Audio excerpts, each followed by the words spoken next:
In this video, we're going to look at example 3 from section, here we are, 4.3, where we multiply rational expressions. So we're asked, what is the product of 2xy over z and 3x squared over 4yz? So we're trying to multiply these 2xy over z times 3x squared over 4yz. One of the first things I want to look at is the domain, and I should always check the domain each step as I go along through these problems. And what I know based on this is that based on this expression here, I know that z cannot be equal to 0. That's kind of covered again over here. And then this y tells me that y cannot be equal to 0. And for this specific problem, as of now, it looks like everything is okay for x because there's only x's in the numerator. Okay. So we have those worked out, and let's label this as the domain. All right, when you're multiplying rational expressions, you do the kind of the same thing you would do with, just let's say regular fractions or regular numbers. It's gonna be top times top, bottom times bottom. So my numerator would be 2 times x times y times 3 times x squared. All right, all of those can be placed together. This isn't going to be the exact same setup you would always follow for these problems, but follow the concepts. Want you to learn more of the concepts from this video than anything else. And then in the denominator, we would have z times 4 times y times z. Okay, so again, as you get better at this, there's certain things you'll be able to cut out. There's some things you'll be able to reduce right away, and you'll get better at this. That's all that really makes a difference. At this step, it's kind of up to you when you start canceling things out, but I see that there's a y in the numerator and in the denominator, so those can drop out. And the reason I am doing that at this point is it's all multiplication. All right, so I'm able to start canceling or reducing things out. Now, what I also see is that 2 and 4 can be reduced. So this 2 here is going to reduce to a 1, and this 4 would reduce to a 2. All right, just think of it, right, as 2 over 4, which becomes 1/2. So from there, I'm going to multiply everything up top. I have x3 and x squared, so that's going to be 3x cubed up top. And then the denominator, I have z, a 2, and another z. So that's going to become 2z squared.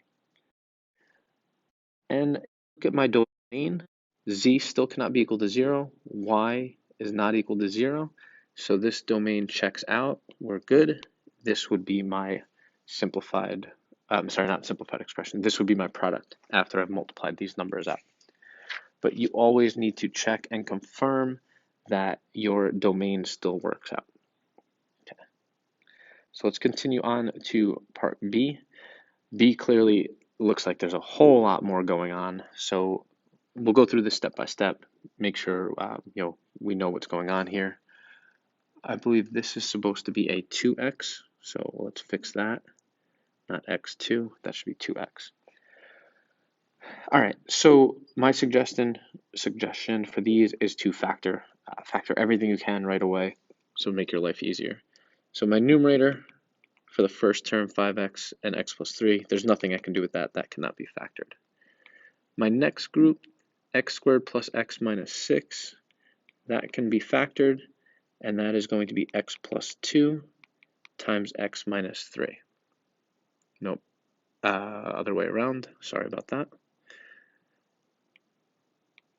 That should be x minus 2 plus 3, because we need a positive 1 as our factor, or as our middle term.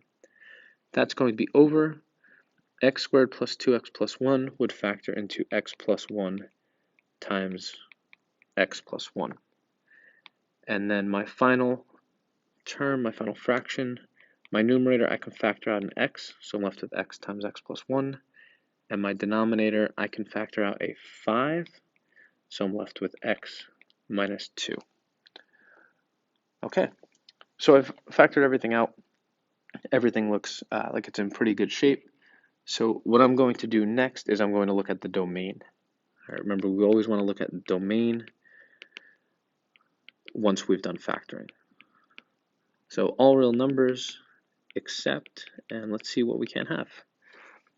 So here, I definitely cannot have a -3. Here and here, these are the same, so I cannot have a -1. -3, -1. And the final expression here, I cannot have a +2. Okay, so my domain would be all real numbers except -3, -1, and 2. From here, I'm going to put everything together and then cancel things out, but you could cancel things out in this step. So my numerator is now going to become 5x times x minus 2 times x plus 3 times x plus 1. Right? And I'm pretty happy things are going to be canceled out because this would be a nightmare to multiply out. My denominator would be x plus 3, x plus 1, x plus 1, 5, and x minus 2. All right, so now I need to find things that can drop out or cancel out. Well, first, I see that I have a 5 here and a 5 here, so those can drop out. I have x minus 2 times x minus 2. I have x plus 3 and x plus 3. And x plus 1, and I can cancel out one of the x plus 1s. I can't cancel them both out. So I'd cancel out one of them. And now I just need to multiply whatever's left in the numerator and multiply whatever's left in the denominator. So all I have left up top is x times x, so that'll be x squared. And all I have left in the denominator is this x plus 1, so I'm left with x plus 1. So that is the simplified form of my original expression. Once again, be careful with your domain. So this domain holds true. So we want to keep this in mind, that the domain applies to the new expression. And all real numbers except -3, -1, I should probably do that highlighting, and 2 was in pink here. All right, and that's it for part B. They do take a little bit of time. The main thing is to factor. If you factor and get the domain right, then it's just a slow process of making sure you cancel things out carefully.